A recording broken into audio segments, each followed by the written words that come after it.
आदाब, मैं हूं मुमताज आलम रिजवी और बात करूंगा मैं इस वक्त बाबा सिद्दीकी की।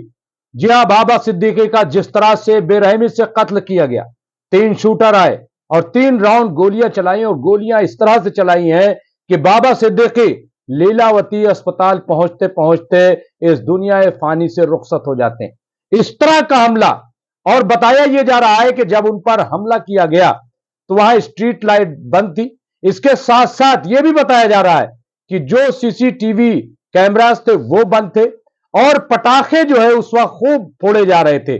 और ऐसे मौके का फायदा उठा करके, हालांकि बाबा सिद्दीकी को वाई सिक्योरिटी मिली हुई थी, यानी अच्छी खासी सिक्योरिटी, और यह सिक्योरिटी 15 दिन पहले जब उन्हें थ्रेट मिली थी तो वहां की गवर्नमेंट ने दी थी ताकि इनकी सिक्योरिटी को चाक चौबंद किया जा सके। लेकिन खबर यह है कि जिस वक्त बाबा सिद्दीकी पर हमला हुआ उस वक्त सिक्योरिटी के लोग वहां पे मौजूद नहीं थे। ये बहुत बड़ा मर्डर है, बहुत सारे सवाल उठाए जा रहे हैं। जी हां, बाबा सिद्दीकी कोई मामूली आदमी नहीं थे। बाबा सिद्दीकी एक मजबूत सियासतदान थे। महाराष्ट्र की सियासत में उनका बहुत अहम रोल है। 48 साल, 48 ईयर्स, यानी 48 साल उन्होंने कांग्रेस में अपनी जिंदगी गुजारी। वो काउंसलर भी रहे 1952 से 92, यानी 1992 से 97 तक वो काउंसलर रहे और उसके बाद वो फिर एमएलए होते चले गए 1999 से 2004 और 2004 से 2009, और इस दौरान वो महाराष्ट्र के मिनिस्टर भी रहे। तो इतनी लंबी सियासत, और अभी फरवरी में वही बाबा सिद्दीकी जो है वो किन्हीं वजूहात की बुनियाद पे वो अजीत पवार गुट में शामिल हो गए थे, एनसीपी में।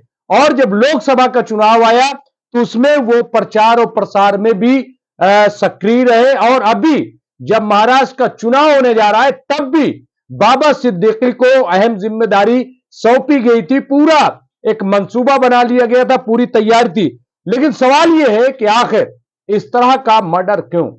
और यही नहीं, एक और बात जो आ रही वो और ज्यादा दुखदाई होता कि उस वक्त बाबा सिद्दीकी के साथ उनके बेटे जो एमएलए हैं जीशान सिद्दीकी वो भी मौजूद थे। लेकिन इत्तेफाक से बताया यह जा रहा है कि उनकी कॉल आ गई थी और वो ऑफिस पहुंचे, और जब ऑफिस गए तो ऑफिस के बाहर उनका मर्डर कर दिया गया।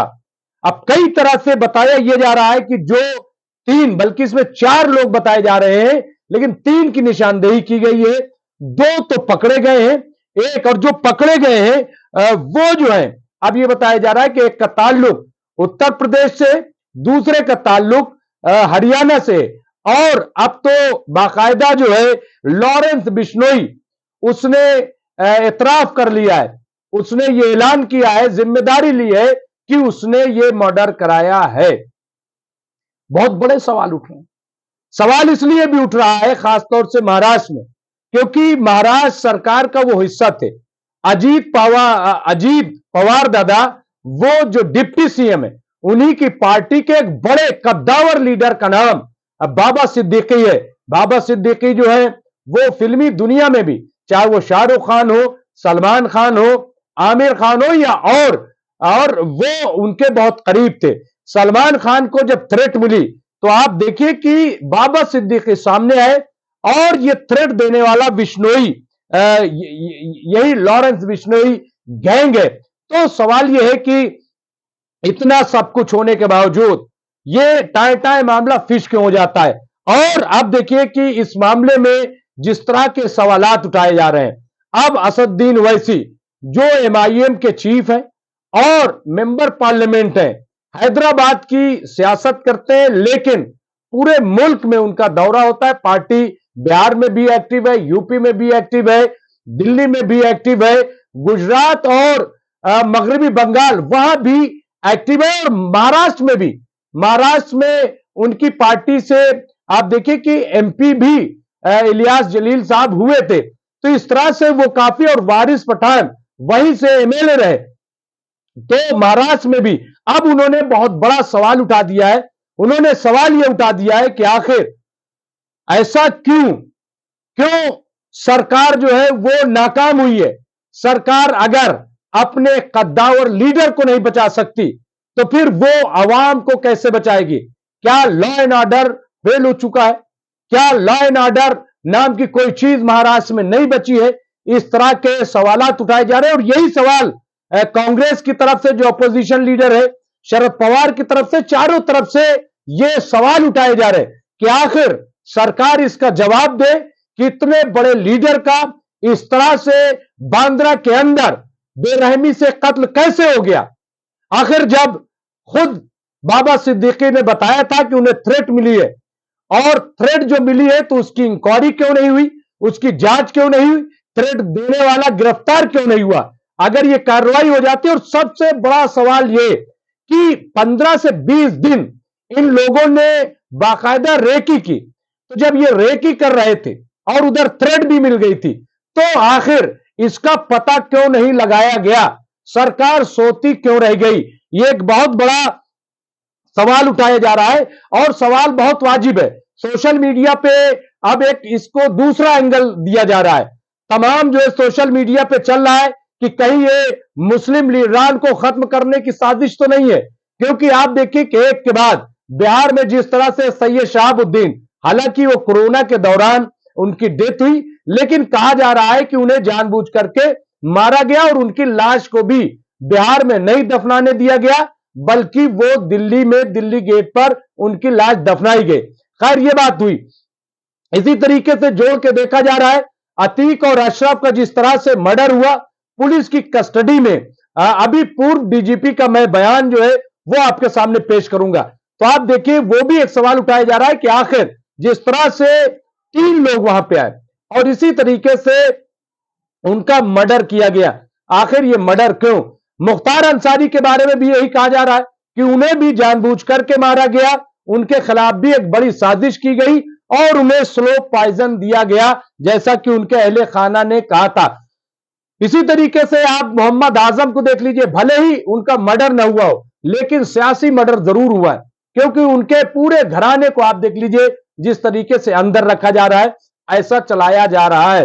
अब यह भी कहा जा रहा है कि अगला निशाना कौन है, किसका मर्डर अगला होगा, क्योंकि बेटे पर जो बाबा सिद्दीकी है, जीशान सिद्दीकी, जाहिर सी बात है उन पर एक बड़ा खतरा है, बड़ा खतरा। अब उनको किस तरह की सिक्योरिटी मिलेगी, कैसे उनको बचाया जाएगा?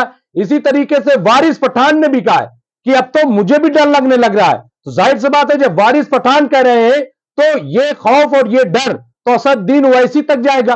हालांकि असदुद्दीन ओवैसी को कई बार सिक्योरिटी देने की कोशिश की गई, लेकिन उन्होंने मना कर दिया, कहा कि मैं अल्लाह के सिवाय किसी से नहीं डरता, जब मेरी कजा होगी तो जाहिर है कि फिर कोई नहीं बचा पाएगा, इसलिए वो सिक्योरिटी नहीं लेते।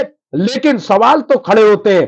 अब आप इसी तरीके से देख लीजिए कि सलमान खान जिनको पहले से थ्रेट मिली है, शाहरुख खान जिनको पहले से थ्रेट मिली है, अब ये तमाम इस तरह के सवालात सामने आ रहे हैं।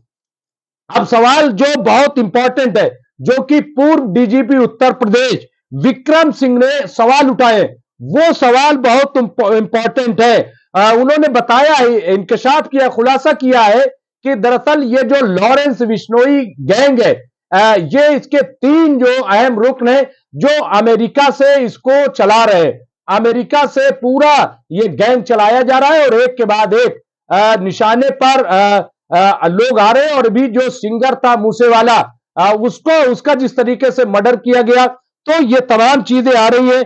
अब इन्होंने ये कहा है कि आप देखिए कि जो इंकशाफ किया है कि गुजरात में 700 शार्प शूटर जो है वो मौजूद है गैंग में लोग। अब आप सोचिए अगर इतनी बड़ी तादाद मौजूद है, और इन्होंने कहा कि ये बिल्कुल वैसे ही मामला गैंग बन रहा है कि जैसे कभी दाऊद इब्राहिम का गैंग था। तो अब ये बहुत बड़ी जिम्मेदारी है। और इनका यह भी कहना है कि बगैर बैकअप के, बगैर किसी के हाथ के इतना बड़ा गैंग नहीं खड़ा हो सकता। अब सवाल यह है कि फिर इनके पीछे है कौन? कौन लोग हैं जो ये गैंग इतना बड़ा चला रहे हैं, और कौन लोग हैं जो इस तरह से बड़े लोगों को टारगेट कर रहे हैं? अगर क्योंकि आप देखिए बाबा सिद्दीकी की अगर सियासी एतबार से भी देखेंगे तो किसी से कोई रंजिश नहीं थी, नंबर 1। बिजनेस के एतबार से भी उनकी कहीं किसी से झगड़ा नहीं था। लेकिन अगर इस बुनियाद पे मारा गया कि वो सलमान खान का डिफेंस करते हैं, वो सलमान खान के बीच में एक जो है शील्ड बन गए थे। तो सवाल यह है कि बहुत बड़ा खतरा है। और यही बात है कि अब देखिए कि गैंग को खत्म करना चाहिए। अब यहां पे जो पूर्व डीजीपी है उनका यह कहना है कि ऐसा कोई भी गैंग बहुत ही खतरनाक होता है और सरकार को चाहिए कि ऐसे गैंग को खत्म करे, ऐसे गैंग को ट्रेस करे और जैसे भी हो उस गैंग को खत्म किया जाए। सरकार इस बात का जवाब दे कि क्या उसने आत्मसमर्पण कर दिया। ये हम नहीं कह रहे, ये डीजीपी विक्रम सिंह ने एक टेलीविजन चैनल को इंटरव्यू देते हुए ये बात कही और उन्होंने कहा कि अगर आत्मसमर्पण नहीं किया है, अगर बिश्नोई गैंग के सामने हथियार नहीं डाले तो फिर ऐसे गैंग को पकड़ना चाहिए, खत्म करना चाहिए। गैंग के एक दो लोगों को पकड़ लेने से कुछ नहीं होगा, बल्कि जो लोग गैंग चला रहे हैं, जो लोग गैंग के पीछे, उन सब का पर्दा फाश होना चाहिए, नहीं तो कल को ये किसी के लिए भी खतरा हो सकते हैं। उन्होंने कहा कि ये जो 9mm की पिस्टल है ये हवा में नहीं आ जाती है, ये बहुत महंगी पिस्टल होती है, 10 लाख इनकी कीमत होती है।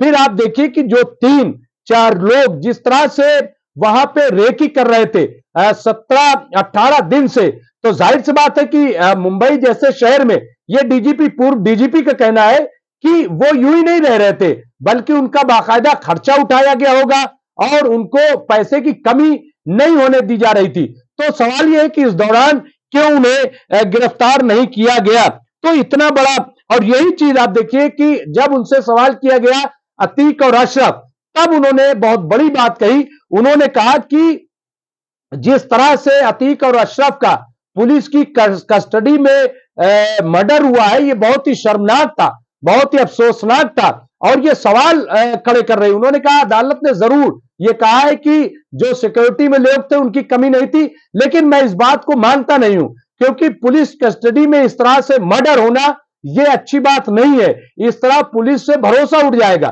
फिर सिक्योरिटी का कोई मतलब भी नहीं रह जाएगा। यहां पर भी आप देखिए कि वाइस सिक्योरिटी तो थी, लेकिन सिक्योरिटी के लोग थे कहां जब ये मर्डर हुआ? तो क्यों लोग जो है नदारत थे, कोई सिक्योरिटी क्यों नहीं की गई? और इसमें जिस तरह से नए लड़कों को शामिल किया जा रहा है, 18 से 20 से 22 साल के नौजवानों का इस्तेमाल किया जा रहा है, वो भी एक फिक्रमंदी की बात है। यही वजह है कि विक्रम सिंह ने अपने बयान में कहा है, नौजवानों को एक पैगाम दिया है कि याद रखिए कि ये जो काम है, ये गैंगस्टर बनना या इस तरीके से बंदूक उठाना, ये हो सकता है कि शुरू में आपको ग्लैमर दे, लेकिन इसकी आखिरी जगह जो है वो चीर घर होती है, यानी पोस्टमार्टम घर होता है, वहीं लाश जाती है। इसका और कोई नतीजा नहीं है। कोई भी शख्स इस काम में कभी कामयाब नहीं हुआ है, बहुत आगे नहीं बढ़ा है, चंद दिनों का ग्लैमर होता है। इसलिए नौजवानों को चाहिए कि इस रास्ते को ना अपनाएं, वो इस रास्ते से बचें और सही रास्ता इख्तियार करें, मेहनत करें, मजदूरी करें, लेकिन इस तरह के खतरनाक कामों से दूर रहे। तो ये जो पूर्व डीजीपी, साबिक डीजीपी जो है विक्रम सिंह, उन्होंने एक पैगाम दिया और मुझे लग रहा है कि ये बहुत सही पैगाम है। लेकिन सवाल वही है कि क्या वाकई जो है ये निशाना बनाया जा रहा है? क्योंकि अगर आज की तारीख में देखें तो मुस्लिम लीडर, देखिए ये सही है कि मुस्लिम लीडर उस तरीके से है, लेकिन जो बड़े चेहरे थे, चाहे वो नवाब मलिक, जरूर महाराष्ट्र की सियासत में बड़ा चेहरा है, लेकिन आज कहां है? आप देखिए जिस तरीके से कार्रवाई हुई, भले ही कोई हो, इसी तरीके से आजम खां का बताया, तो एक के बाद एक और बहुत सारे जो लीडर है वो मारे गए। तो एक के बाद एक जिस तरह से इसका खात्मा हो रहा है, क्या इसके पीछे वाकई कोई वजह है या फिर महज ये इत्तेफाक है, ये हादसा है और ये कोई रंजिश है, या फिर ये गैंग का हिस्सा है?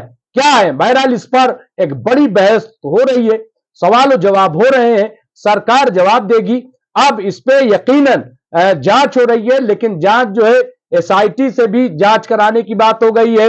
लोग जो है ये कह रहे हैं कि सीबीआई से भी जांच कराई जाए, तमाम जांच कराई जाए। लेकिन सवाल ये है, जो पूर्व डीजीपी ने कहा कि क्या बिश्नोई गैंग जो है उसको पकड़ा जाएगा, उसका खात्मा किया जाएगा, और या फिर इसे इसके सामने आत्म खुद सुपुर्दगी कर दी जाएगी, आत्मसमर्पण कर दिया जाएगा, सरेंडर कर दिया जाएगा और इस गैंग को बढ़ने दिया जाएगा। और गैंग अगर बढ़ा तो क्या होगा देश का फ्यूचर। बहरहाल फिर हम हाजिर होंगे। आप देखते रहे एमएनसी न्यूज इंडिया। दीजिए इजाजत, शुक्रिया।